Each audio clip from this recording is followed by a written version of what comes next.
আসসালামু আলাইকুম প্রিয় দর্শক। ল অ্যান্ড লাইভ টিভির পক্ষ থেকে আপনাদের সবাইকে স্বাগত জানাচ্ছি। আমি Mohammad Mehedi Hasan, advocate, Bangladesh supreme court. আমরা আজকে আলাপ করব গদবাঁধা এগ্রিমেন্ট করার কুফল নিয়ে। আসলে আমরা প্রতিনিয়তই বিভিন্ন চুক্তি করে থাকি মানুষের সাথে বিভিন্ন বিষয় নিয়ে। তো এই চুক্তিগুলি অনেক সময় আমাদের কিছু বেখেয়ালির কারণে অথবা গাফিলতির কারণে অথবা আহ, এখানে যতটা এফোর্ট দেওয়া দরকার ততটা এফোর্ট না দেওয়ার কারণে এমন এমন ভুল করে বসি, যেটা ইন ফিউচারে আমাদের লিগ্যাল রাইট এস্টাবলিশ করতে বাধা প্রদান করে, বা যেটার কারণে আমরা আমাদের সঠিক ন্যায্য আইনি অধিকারটা থেকে বঞ্চিত হই। এই ধরনের বিষয়গুলোতে আলাপ করব, যেহেতু আমরা বিভিন্ন জিনিস নিয়ে প্রতিনিয়ত এগ্রিমেন্ট করে থাকি, তাই না? আমরা বাসা ভাড়া নিয়ে এগ্রিমেন্ট করি, বিভিন্ন ব্যবসা বাণিজ্য করার জন্য এগ্রিমেন্ট করি, বিভিন্ন আহ, জমি বেচা কেনার জন্য এগ্রিমেন্ট করি, গাড়ি বাড়ি বিভিন্ন জিনিস বেচা বিক্রি করার জন্য এগ্রিমেন্ট করি, বিভিন্ন ধরনের এমওইউ সাইন করি among the departments, among the organisation, service level agreement করি, বিভিন্ন সার্ভিস প্রোভাইড করি, বিভিন্ন ধরনের চুক্তি আমরা আমাদের দৈনন্দিন জীবনে করে থাকি। কিন্তু এই চুক্তি মারাত্মক গুরুত্ব বহন করে। আমরা নিজেদের কিছু বেখেয়ালির কারণে বা কিছু ভুলের কারণে আমরা আহ, অনেক সমস্যায় পড়ি। সেই জিনিসগুলি নিয়েই আজকে আমরা কথা বলবো। তো সবার আগে আমাকে জানতে হবে যে এগ্রিমেন্টটা, এগ্রিমেন্টটা হচ্ছে কোনো বিষয় এগ্রি করা দুইটা পার্টি থেকে। ধরেন আপনি এবং আপনার একজন রিক্সাওয়ালা, আপনি যাবেন হচ্ছে সুপ্রিম কোর্টে। তো এখানে এগ্রিমেন্ট হতে হলে অফার, অ্যাকসেপ্টেন্স, পারফরমেন্স, কনসিডারেশন, এই জিনিসগুলি থাকবে। কি কি বলি? আপনি রিক্সাওয়ালাকে বললেন যে রিক্সাওয়ালা ভাই, আমি সুপ্রিম কোর্টে যাব, তুমি কি যাবে? রিক্সাওয়ালা বলল হ্যাঁ আমি যাব। তো আপনি জিজ্ঞাসা করলেন ভাড়া কত? সে বলল যে ভাড়া 50 টাকা।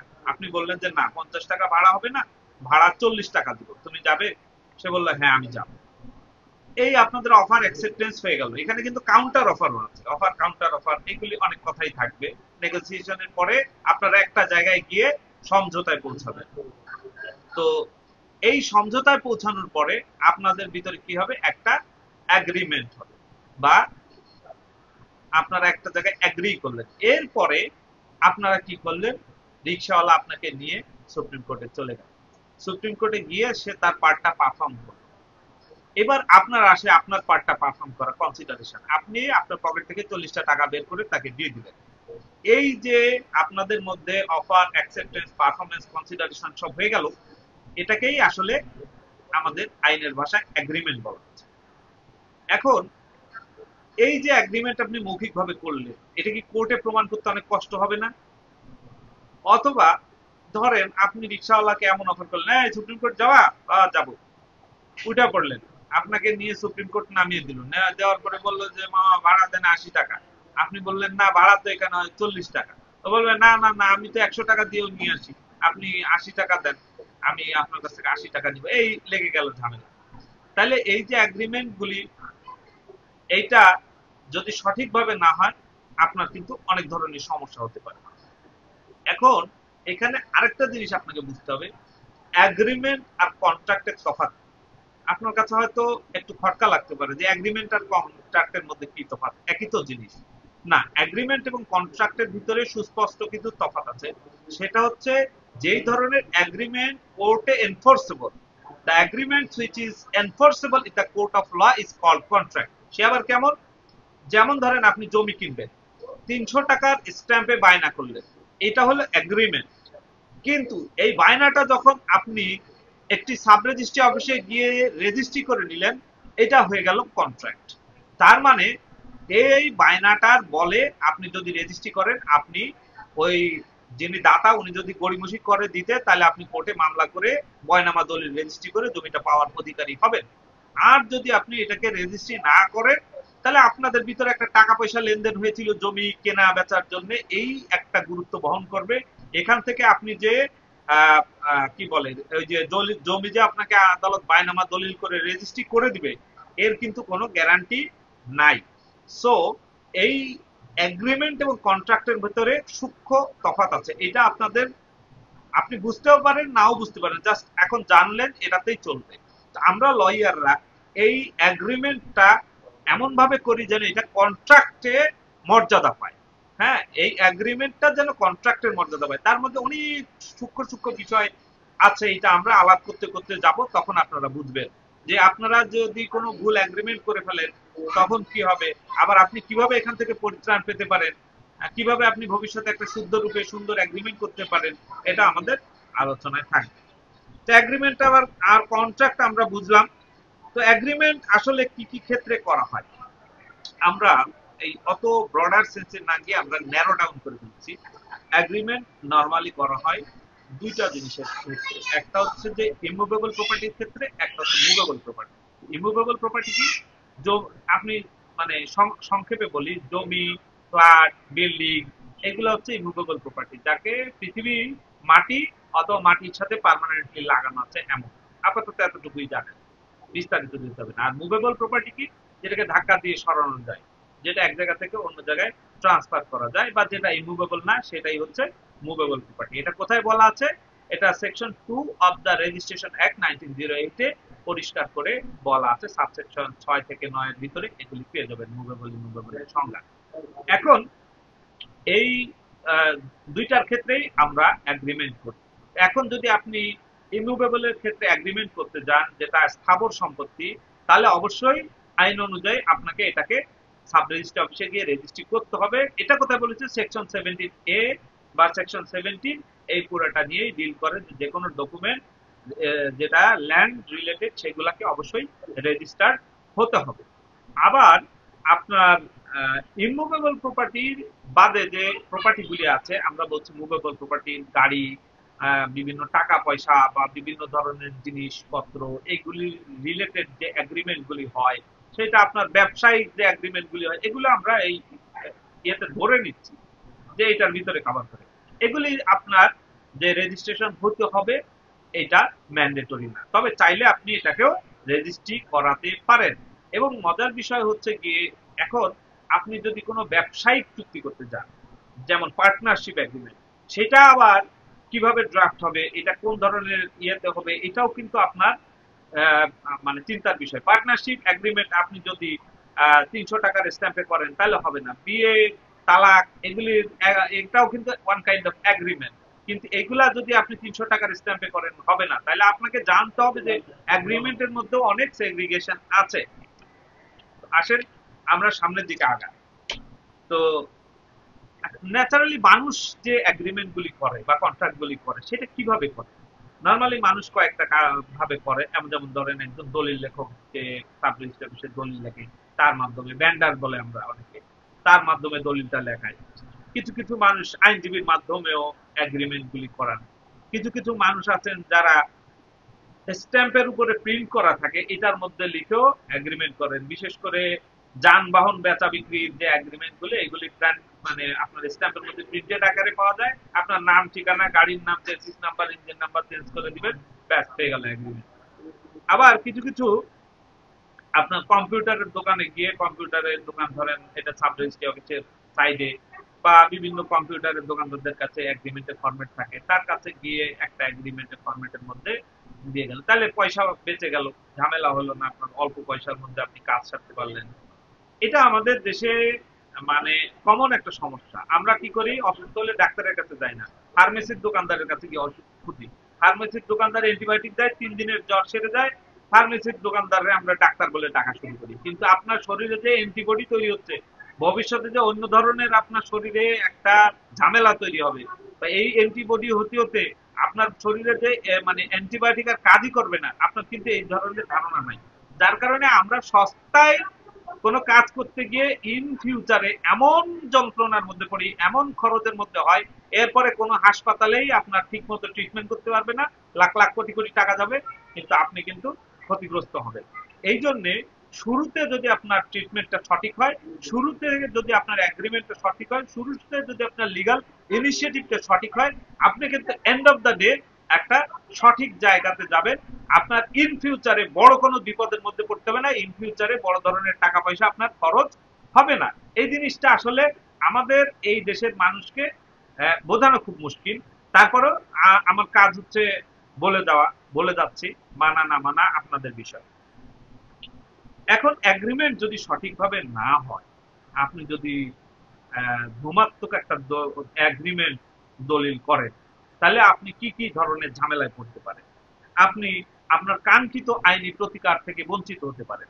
যেমন দুইটা উদাহরণ দিই, একটা হলো বাড়ি ভাড়া, একটা হলো গাড়ি বিক্রি।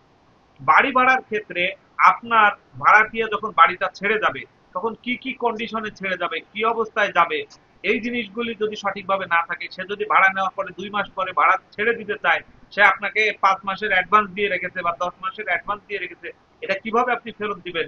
এই ধরনের যে টার্মস অ্যান্ড কন্ডিশন গুলি যদি ভাঙানো না থাকে, গদবাঁধা এগ্রিমেন্টের মধ্যে যদি আপনি বলে যান, তো এই লাস্টে সে যখন বাসাটা ছাড়বে, তখন আপনাদের দুজনের মধ্যে ভালো একটা পিটাপিটি হবে। এরপরে আপনি গাড়ি বিক্রি করলেন। এখন আপনার মনে করেন যে একটা 1500 সিসির একটা সেডান কার আপনি বিক্রি করলেন। বিক্রি করার পরে সে তার নামে নাম রেজিস্ট্রেশন না করে, মানে রেজিস্ট্রেশন নাম ট্রান্সফার না করেই সে গাড়ির দিব্যি চালাচ্ছে। আপনি এবার আরেকটি গাড়ি কিনলেন, সেটা হয়ে গেল ধরেন 1800 সিসি। এখন আপনার ইনকাম ট্যাক্সের যে এআইটিটা আপনাকে অ্যাডভান্স সাবমিট করতে হবে, সেটা কত টাকা আপনি হিসাব করে দেখেন। এখন তার সাথে তো আপনার ওইখানে বাংলায় বলা নাই। সে বলেছে যে নাম রেজিস্ট্রি করে নিতে হবে। ভাই নিব, রেজিস্ট্রি করে নিতে হবে, আমি নিব, সমস্যা কি? আর এর জন্য যদি কোনো সমস্যা হয়, তাহলে দায় দায়িত্ব আমি নিব।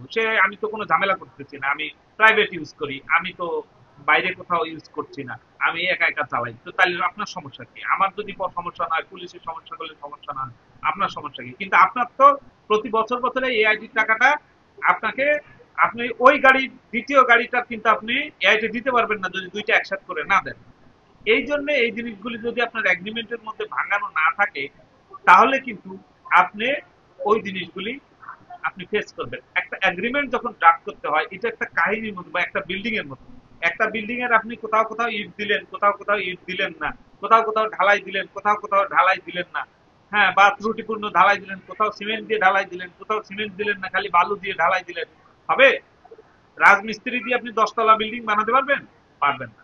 তো একটা মজবুত যদি কাজ করতে হয়, তাহলে আপনাকে সুদূর প্রসারী এবং দক্ষ, অভিজ্ঞ লোকের মাধ্যমে কাজ করতে হবে। আদারওয়াইজ আপনার এই ধরনের বিপদগুলির মধ্যে আপনি পড়তে থাকবেন। এরপরে কি করতে হবে? মানসিক ও শারীরিক হয়রানি। আপনাকে বিভিন্ন ধরনের হয়রানির মধ্যে পড়তে হবে। এই লোকের পিছন পিছন দৌড়ায় বেড়াতে হবে যে ভাই আমার এই কাজটা করে দেন। নাহলে দেখবেন যে আপনার বাসার ভিতরে ভাড়াটিয়ারা ময়লা টয়লা ফেলে দিয়ে চলে গেছে, কারণ সে ময়লা দিয়ে পরিষ্কার করে দিয়ে যাবে, যাওয়ার সময় এই কথা সে বলে যায় নাই, ভাঙচুর করে রেখে চলে গেছে।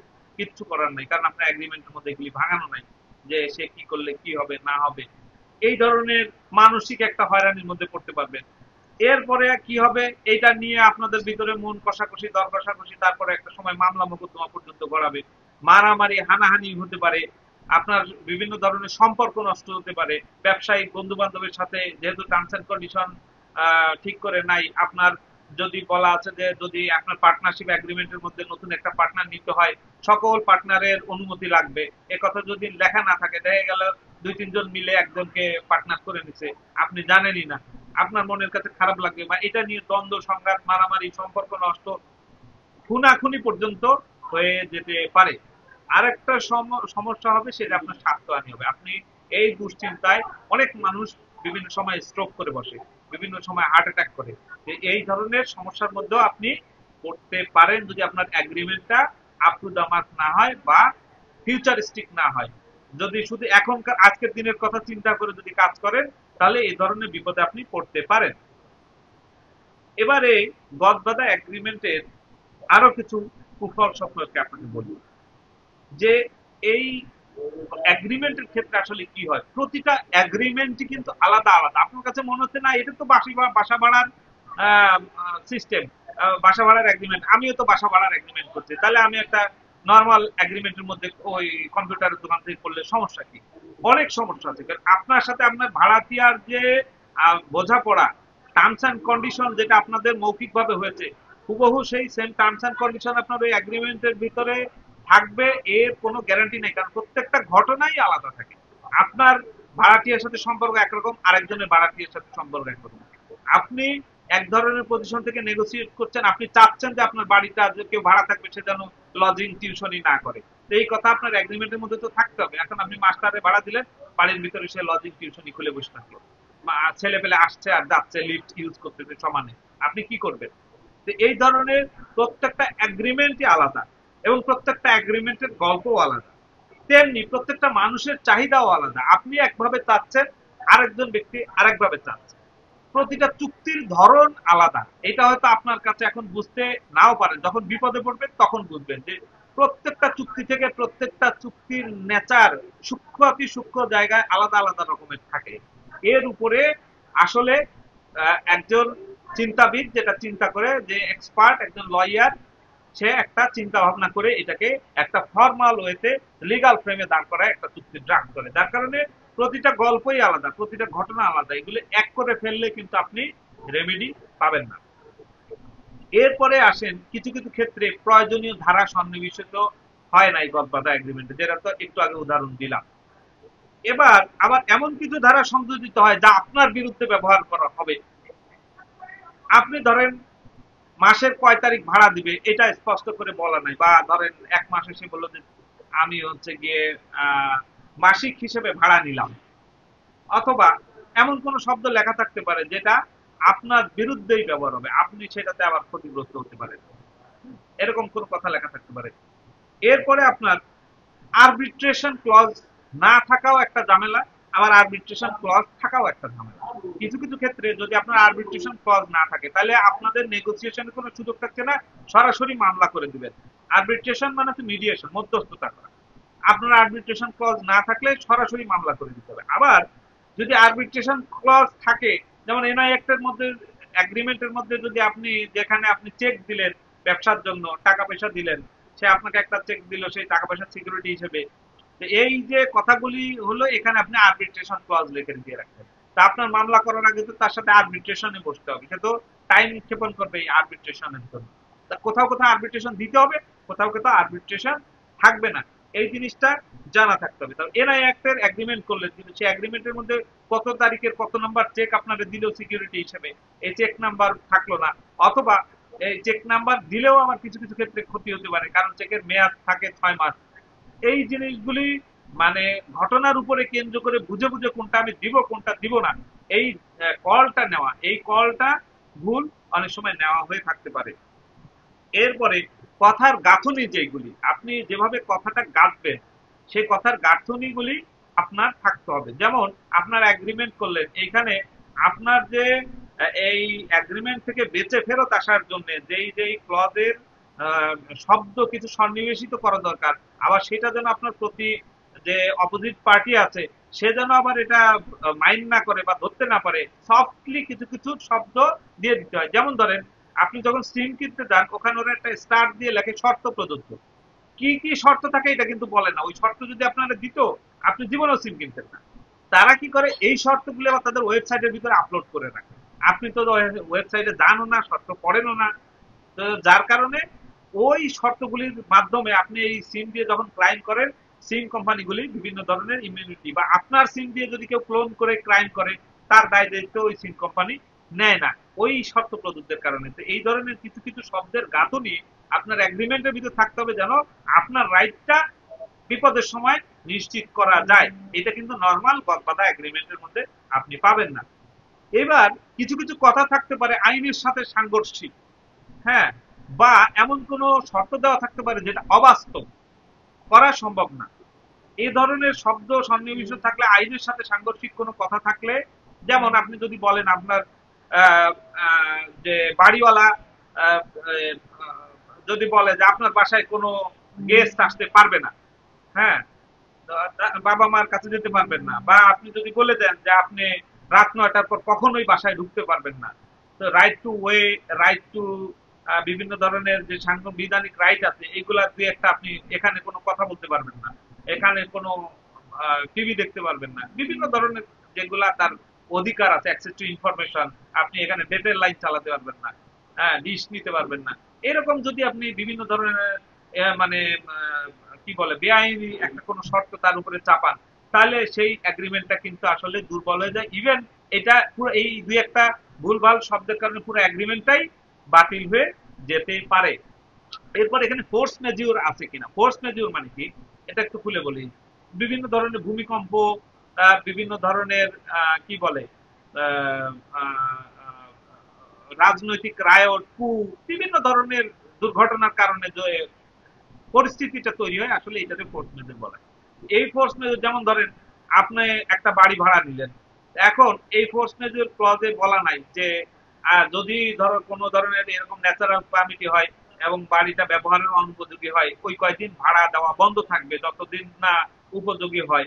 অথবা এখানে যদি বসবাস করা না যায় বা ইলেকট্রিসিটি কোনো ধরনের কোনো ফেলিয়ার হয়, ঝামেলা হয়, যদি এটা দীর্ঘদিন চলে, তাহলে পরে এই দিনের জন্য ভাড়া দিব না। হ্যাঁ, অথবা বাসাটা তৈরি করে আমাকে যদি ভাড়া না দিতে পারেন, কোনো আর্থকুয়েকের কারণে বা কোনো ন্যাচারাল ক্যালামিটির কারণে বাসাটা নষ্ট হয়ে যায়, তো আমি অ্যাডভান্স যেটা দিয়েছি টাকা ফেরত পাবো। এই যে ধরনের ফোর্স মেজরের কথাগুলি যদি সুন্দরভাবে এখানে উল্লেখ করা না থাকে, তাহলে কিন্তু আপনি ইন ফিউচারে ক্ষতিগ্রস্ত হতে পারেন। এরপরে এই এগ্রিমেন্টের মধ্যে যদি সুস্পষ্ট সমাধান না থাকে, যে আপনার যদি তাহলে মতমিলন হয়, তাহলে কিভাবে হবে? এই এগ্রিমেন্টটা টার্মিনেট করতে হলে কিভাবে কিভাবে সঠিকভাবে টার্মিনেট করা যাবে, এর পুরা গাইডলাইনটা, যে হ্যাঁ আইদার পার্টি ক্যান টার্মিনেট, এটা 3 মাসের নোটিশ দিতে হবে, যদি অ্যাডভান্স করা থাকে তাহলে অ্যাডভান্সটা কিভাবে ফেরত পেতে পারে, এই পুরা জিনিসটা অ্যাম্বিগুইটি থাকবে না, একেবারে ভাঙানো থাকবে পুরা কথাগুলি। তাহলে পরে আপনার এগ্রিমেন্টটা ভালো হবে এবং এই এগ্রিমেন্টটাতে আপনি সঠিক রেমেডি পাবেন। যেখানে অ্যাম্বিগুইটি হবে এখানেই অপোজিট লয়ার ইন্টারপ্রেট করে আপনার বিরুদ্ধে এটা চালাই দেবে। এই জন্য এই অ্যাম্বিগুইটি ব্যবহার করা যাবে না, তবে শব্দ চয়নে খুব সতর্ক হতে হবে। এরপরে এই যে যেটা বললাম একটু আগে বলেছে যে এটা একতরফা হতে পারবে না। আপনি মনে করলেন আমি বাড়িওয়ালা, আমি পুরা টার্মস এন্ড কন্ডিশন আমার যা যা আছে সব চাপাই দিব, তাহলে ধরে নেওয়া হবে এই এগ্রিমেন্টটা আনডিউ ইনফ্লুয়েন্স করা হয়েছে, এখানে মানে জোর করে এটাতে সই নেওয়া হয়েছে।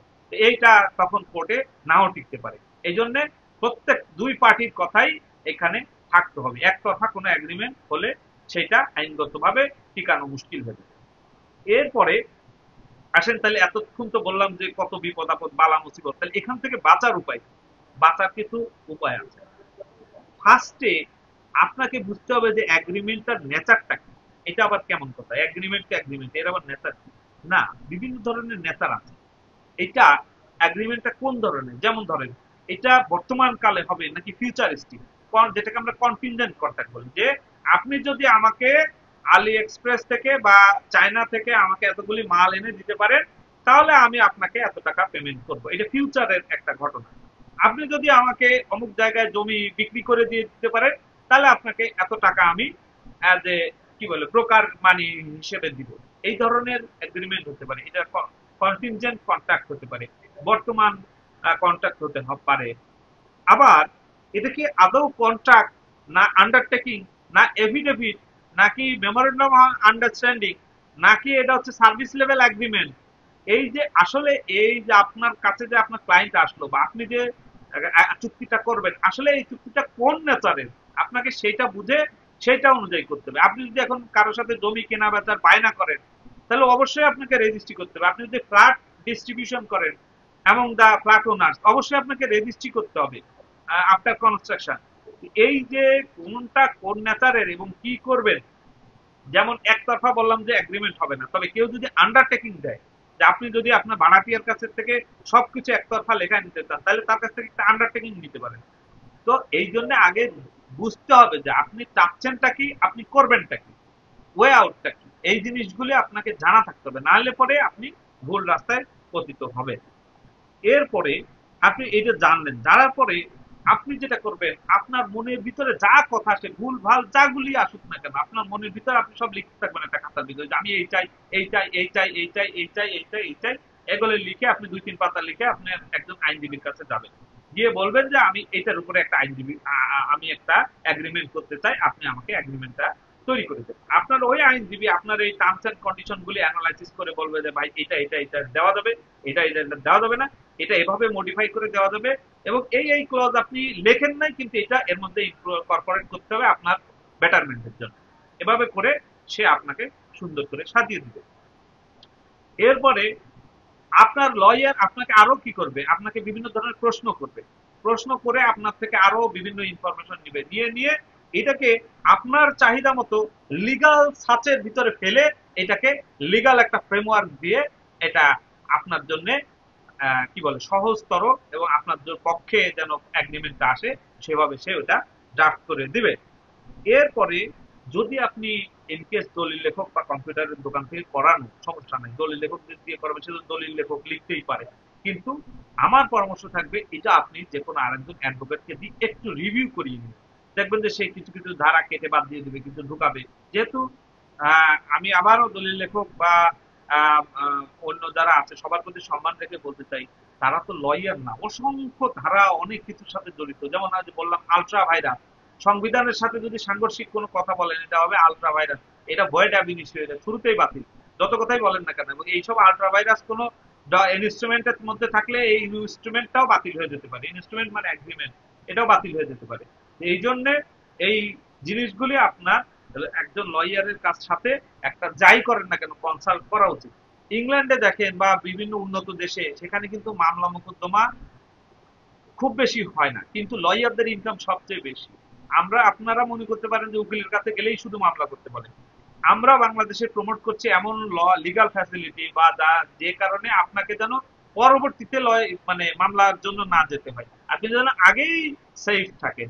লেক্সাস লিগাল ল্যাব আমাদের যে ল চেম্বারটা আছে, এটা লিগাল ল্যাব নাম কেন দিয়েছে, এটা একটা ল্যাবরেটরি, এখানে আমরা আইন নিয়ে গবেষণা করি। এই ল্যাব থেকে আপনাদেরকে যেন ভবিষ্যতে আপনারা বিপদে না পড়েন, অ্যাডভান্স আপনাদের আইনি প্রতিকারের জন্য কাজ করি। এরপরে সঠিক স্ট্যাম্প ভ্যালুতে এটা প্রিন্ট করা।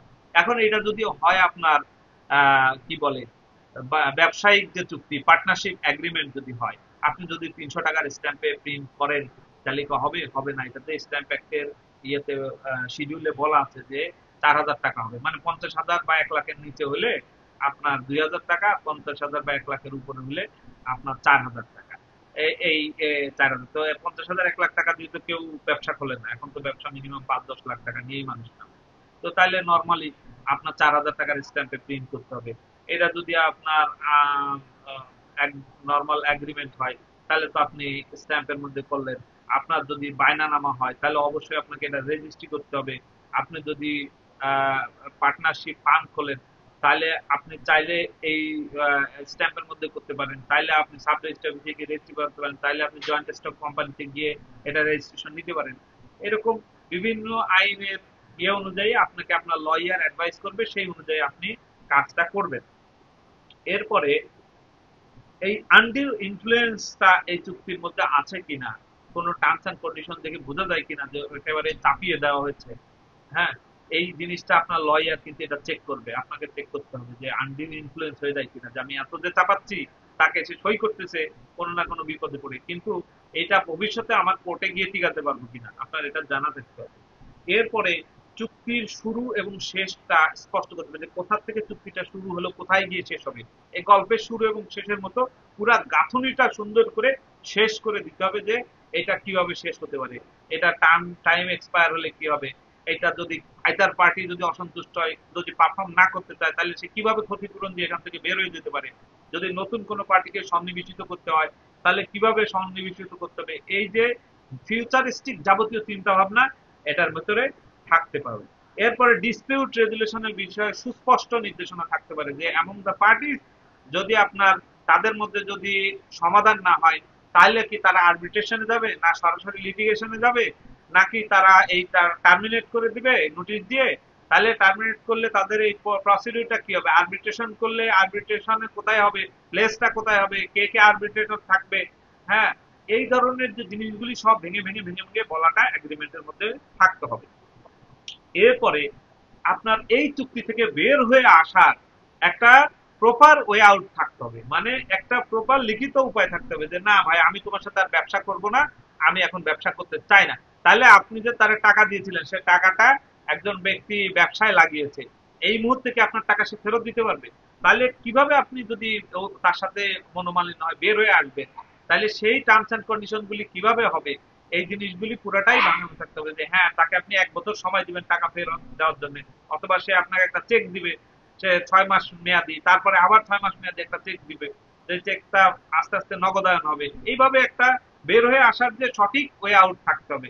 নাহলে অ্যাম্বিগুইটি হলে যখনই আপনি বলবেন যে আমি তোমার সাথে ব্যবসা করতে চাই না, তখনই একটা গ্যাঞ্জাম লাগবে যে আমি তোমার টাকা এখন কোথা থেকে দেবো, হুট করে তুমি বলো যে ব্যবসা করবা না। হ্যাঁ, এই জায়গাগুলিতে চুক্তিটা শেষ হবে কোথায় সুন্দরভাবে, সেই জিনিসগুলি সুন্দর করে লেখা থাকতে হবে। আর এই ফোর্স মেজরের যে কথাটা, যেটা ন্যাচারাল ক্লাইমেটি যদি হয়, আপনার কু হয়, রায়ট হয়, যে কোনো ধরনের জিনিস হলে এখান থেকে কিভাবে পরিত্রাণ পেতে পারি। তাহলে আজকে দেখেন এই প্রায় 30 মিনিটের উপরে একটা এগ্রিমেন্ট নিয়ে আলাপ করলাম। আপনাদের মাথায়ও হয়তো কখনো আসেনি যে একটা ছোট এগ্রিমেন্ট নিয়ে এত কথাগুলি বলা যায়, এবং এইগুলি আপনি ভবিষ্যতে বিপদে পড়তে পারেন। আমার কাছেই যে আসতে হবে আমি তা বলি না। আপনি যে কোনো একজন লয়ারের মাধ্যমে, ভালো অভিজ্ঞ যারা এই যে কাজগুলি করে সেই অভিজ্ঞ লয়ারের মাধ্যমে আপনারা কাজটা করবেন, আপনারা সেফ থাকবেন। কিন্তু আপনার এই চুক্তিতে সামান্য একটি ভুলের কারণে আপনি ভবিষ্যতে অনেক বড় হ্যাসেলের মধ্যে পড়বেন। এই হ্যাসেলগুলিতে যেন না পড়েন, এই জন্য আমাদের ভিডিওগুলি করা।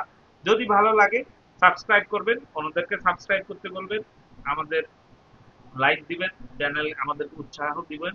আর প্রশ্নের উত্তর আমি আসলে সবসময় দিতে পারি না, কারণ আমার প্রফেশনাল লাইফে আমাকে অনেক বিজি থাকতে হয়, আমি যার কারণে অ্যান্সার দিতে পারি না। তবে আমার নাম্বার দেওয়া থাকে ডেসক্রিপশন বক্সে, ওখানে আপনারা আমার হোয়াটসঅ্যাপে আমার সাথে যোগাযোগ করতে পারবেন। যদি আপনারা আমাদের পেইড লিগাল সার্ভিস নিতে চান উইথ ফিস প্রদান করে, তাহলে আমাদের সাথে যোগাযোগ করবেন, আমরা আপনাদেরকে পেইড লিগাল সার্ভিস দিব। Nothing is free. এখন এই ইউটিউবে যে ভিডিওটা দিলাম এটা ফ্রি, বাট এর জন্য ইউটিউব আমাকে পে করবে। তো এই জন্য আসলে পেমেন্ট ছাড়া তো কেউ নর্মালি কাজ করবে না, কারণ এটা আমার পেশা, এটা করে খেতে হয়।